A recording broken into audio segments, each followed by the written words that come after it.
Encyclical letter of Pope Francis, Fratelli Tutti, chapter 1 following. A throwaway world, number 18. Some parts of our human family, it appears, can be readily sacrificed for the sake of others, considered worthy of a carefree existence. Ultimately, persons are no longer seen as a paramount value to be cared for and respected, especially when they are poor and disabled, not yet useful, like the unborn, or no longer needed, like the elderly. We have grown indifferent to all kinds of wastefulness, starting with the waste of food, which is deplorable in the extreme.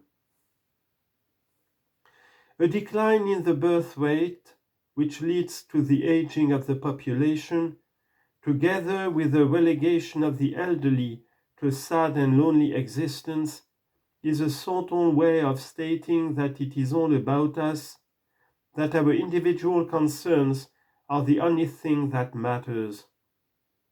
In this way, what is thrown away are not only food and dispensable objects, but often human beings themselves. We have seen what happened with the elderly in certain places in our world as a result of the coronavirus. They did not have to die that way, yet something similar had long been occurring during heat waves and in other situations. Older people found themselves cruelly abandoned. We fail to realize that by us isolating the elderly and leaving them in the care of others without the closeness and concern of family members, we disfigure and impoverish the family itself. We also end up depriving young people of a necessary connection to their roots and a wisdom that the young can't achieve on their own. This way of discarding others can take a variety of forms, such as an obsession with reducing labor costs with no concern for its grave consequences. Since the unemployment that it directly generates leads to the expansion of poverty. In addition, a readiness to discard others finds expression in vicious attitudes that we thought long past, such as racism, which retreats underground only to keep re-emerging. Instances of racism continue to shame us, for they show that our supposed social progress is not as real or definitive as we think. Some economic rules have proved effective for growth, but not for integral human development. Wealth has increased, but together with inequality, with the result that new forms of poverty are emerging. The claim that the modern world has reduced poverty is made by measuring poverty with criteria from the past that do not correspond to present-day realities. In other times, for example, lack of access to electric energy was not considered a sign of poverty, nor was it a source of hardship. Poverty must always be understood and gauged in the context of the actual opportunities available in each concrete historical period. Insufficiently universal human rights. It frequently becomes clear that in practice, human rights are not equal for all. Respect for those rights is the preliminary condition for a country's social and economic development. When the dignity of the human person is respected and his or her rights recognized and guaranteed, creativity and interdependence thrive, and the creativity of the human personality is released through actions that further the common good. Yet, by closely observing our contemporary societies, we see numerous contradictions that lead us to wonder whether the equal dignity of all human beings, solemnly proclaimed 70 years ago, is truly recognized, respected, protected, and promoted in every situation. In today's world, many forms of injustice persist, fed by reductive anthropological visions and by a profit-based economic model that does not hesitate to exploit, discard, and even kill human beings. While one part of humanity lives in opulence, another part sees its own dignity denied, scorned or trampled upon, and its fundamental rights discarded or violated. What does this tell us about the equality of rights grounded in innate human dignity? Similarly, the organization of societies worldwide is still far from reflecting clearly that women possess the same dignity and identical rights as men. We say one thing with words, but our decisions and reality tell another story. Indeed, doubly poor are those women who endure situations of exclusion, mistreatment, and violence, since they are frequently less able to defend their rights.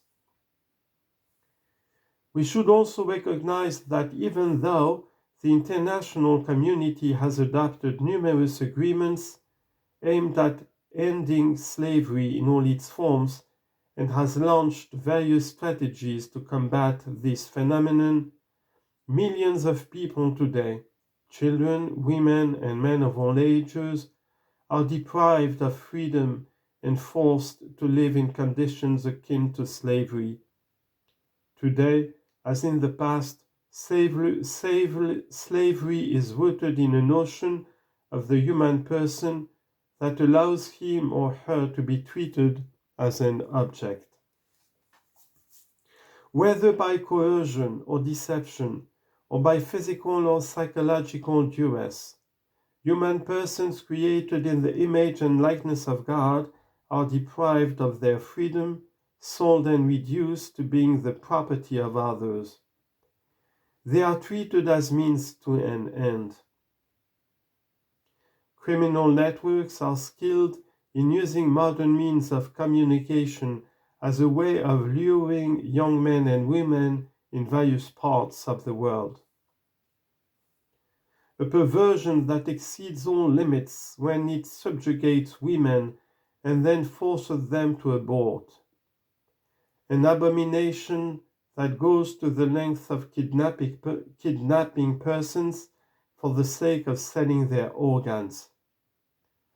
Trafficking in persons and other contemporary forms of enslavement are a worldwide problem that needs to be taken seriously by humanity as a whole, since criminal organizations employ global networks to achieve their goals. Efforts to eliminate this phenomenon also demand a common and indeed a global effort on the part of various sectors of society. Conflict and fear. War, terrorist attacks, racial or religious persecution, and many other affronts to human dignity are judged differently depending on how convenient it proves for certain primarily economic interests. What is true as long as it is convenient for someone in power stops being true once it becomes inconvenient. These situations of violence, sad to say, have become so common as to constitute a real Third World War fought piecemeal. This should not be surprising if we realize that we no longer have common horizons that unite us.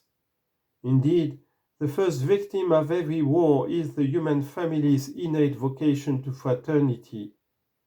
As a result, every threatening situation breeds mistrust and leads people to withdraw into their own safety zone. Our world is trapped in a strange contradiction. We believe that we can ensure stability and peace through a false sense of security sustained by a mentality of fear and mistrust. Paradoxically, we have certain ancestral fears that technological development has not succeeded in eliminating. Indeed, those fears have been able to hide and spread behind new technologies. Today, too, outside the ancient stone walls lies the abyss, the territory of the unknown, the wilderness. Whatever comes from there can't be trusted, for it is unknown and familiar, not part of the village. It is the territory of the so-called barbarian, from whom we must defend ourselves at all costs. As a result, new walls are erected for self-preservation. The outside world ceases to exist and leaves only my world, to the point that others, no longer considered human beings, possessed of an inalienable dignity, become only them. Once more, we encounter the temptation to build a culture of walls, to raise walls in the heart, walls in the land, in order to prevent this encounter with other cultures, with other people.